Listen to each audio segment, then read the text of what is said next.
ایک نوجوان لڑکا حضور کی بارگاہ میں حاضر ہوتا ہے، عرض کرتا ہے یا رسول اللہ صلی اللہ علیہ وسلم کھجوروں کا میرا ایک باغ ہے اور میں چاہتا ہوں کہ وہاں اس باغ کے ارد گرد ایک دیوار بناؤں، لیکن یا رسول اللہ صلی اللہ علیہ وسلم میرا ایک پڑوسی ہے، ہمسایہ ہے، اس کا درخت درمیان میں آ گیا ہے، اگر میں وہ دیوار بناتا ہوں تو اس کا درخت دیوار کے اندر آتا ہے اور دیوار ٹیڑھی ہو جائے گی، یا رسول اللہ صلی اللہ علیہ وسلم میں نے اس سے کہا ہے یہ درخت مجھے بیچ دو، وہ بیچتا بھی نہیں، میں نے پہلے کہا مجھے دے دو، اس نے کہا نہیں دوں گا، میں نے کہا بیچ دو، وہ بیچنے کے لیے بھی تیار نہیں ہے، یا رسول اللہ صلی اللہ علیہ وسلم میری مدد فرمائیے۔ اب وہ یتیم تھا، حضور کی بارگاہ میں حاضر ہوا، نبی کریم صلی اللہ علیہ وآلہ وسلم نے فرمایا اس پڑوسی کو بلاؤ، حضور کی بارگاہ میں حاضر ہوا، حضور نے فرمایا یہ درخت دے دو اس کو، اس نے کہا میں نہیں دیتا یا رسول اللہ صلی اللہ علیہ وسلم، وہ غصے میں تھا، بہت ناراض تھا کہ اس بچے نے حضور کی بارگاہ میں شکایت کیوں کر دی، حضور نے ارشاد فرمایا اس کی رقم لے لو، پیسے لے لو، یہ درخت بیچ دو، اس نے کہا میں بیچتا بھی نہیں ویسے بھی نہیں دیتا، حضور اکرم صلی اللہ علیہ وآلہ وسلم نے ارشاد فرمایا، مسند امام احمد بن حنبل کی روایت ہے، میرے آقا صلی اللہ علیہ وآلہ وسلم نے ارشاد فرمایا اچھا ایسا کرو کہ یہ درخت تم اس کی قیمت بھی لے لو اور اس درخت کے بدلے جنت میں ایک ایسا درخت ہوگا کہ جس کا سایہ اتنا طویل ہوگا کہ اس کے نیچے اگر 100 سال تک ایک سوار اگر سواری کرتا رہے تو اتنی طوالت ہے اس کی، اتنا سایہ ہے اس کا، وہ درخت جنت کا بھی لے لو، اس نے کہا یا رسول اللہ صلی اللہ علیہ وسلم میں قبول نہیں کرتا۔ اب وہاں پر صحابہ کرام علیہم رضوان موجود ہیں، حضرت سیدنا ابو الدحداء رضی اللہ تعالی عنہ صحابی رسول موجود ہیں، عرض کرتے ہیں یا رسول اللہ صلی اللہ علیہ وسلم آقا اگر یہ درخت میں کسی طریقے سے اس سے خرید کر اس یتیم کو دے دوں تو کیا یہ آپشن میرے لیے بھی اوپن ہے کہ جنت میں مجھے بھی وہ درخت مل جائے گا؟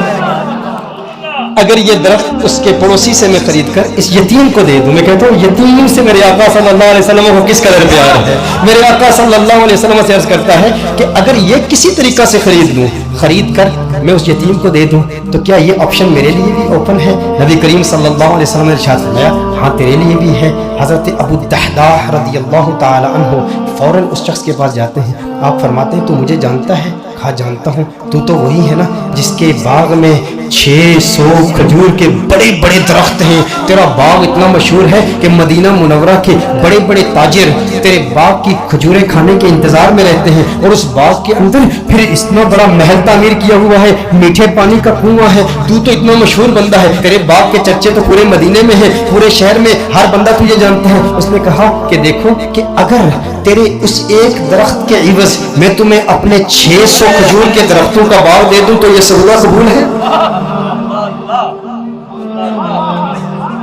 یہ سودا قبول ہے؟ وہ حیران ہو گیا، یہ کیسے ہو سکتا ہے؟ ایک درخت اور ادھر اتنا بڑا باغ،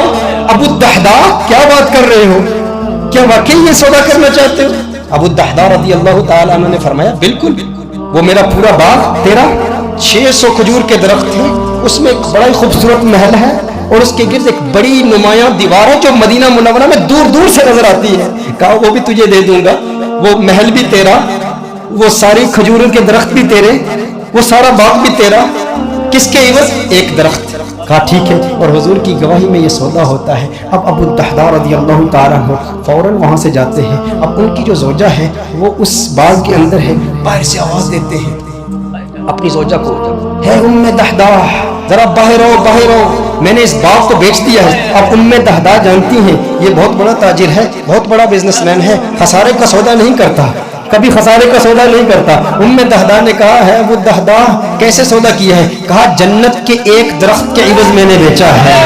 اب دیکھو میرے دوستوں، اب دیکھو ام دحداء وہ نیک بخت خاتون، وہ خوش قسمت خاتون، اس کی عظمتوں کو سلام۔ آج آپ سوچیں کہ اگر آپ کی بیوی ہوتی اور آپ اپنے گھر جاتے اور اپنی بیوی سے کہتے ارے سنتی ہو باہر آ جاؤ باہر آ جاؤ، گھر سے باہر نکلو، یہ گھر اللہ کی راہ میں دے دیا ہے، وہ کہتی ارے ابھی تو یہ نیا ٹی وی رکھا ہے، ابھی کچھ زیورات رکھے، زیورات تو نکالنے دو، ارے نادان انسان تو نے کیا کیا، گھر ہی اللہ کی راہ میں دے دیا۔ ابو الدحداء رضی اللہ تعالیٰ عنہ نے باہر سے آواز دی، کہا ایک جنت کے درخت کے عوض۔ ام دحداء نے یہ بات سنی، کہا تو نے بڑے منافع کا سودا کیا ہے، بہت منافع کا سودا کیا ہے۔ ام دحداء فوراً اپنے بچوں کو پکڑ کے اس گھر سے باہر نکلتی ہے، باغ سے باہر نکلتی ہے، اب ننھے بچوں کے ہاتھ میں کچھ کھجوریں بھی ہیں، کھجوریں ان کے ہاتھ سے نکال کے کہتی ہے اب یہ کھجوریں ہماری نہیں ہیں، میں نہیں چاہتی کہ کوئی ایک کھجور اللہ کے راہ میں دیے گئے مال سے میں اپنے جیب میں رکھ لوں، تو لے لے، کہیں اس کی وجہ سے جنت کے درخت میں ہمیں خسارہ نہ ہو، کہیں جنت کے درخت سے محروم نہ ہو جائے۔ ساری کھجوریں لے کر باغ کے اندر رکھ جاتی ہے۔ کہا کہ اس کا ایک ننھا بیٹا تھا، اس کے منہ میں ایک کھجور تھی،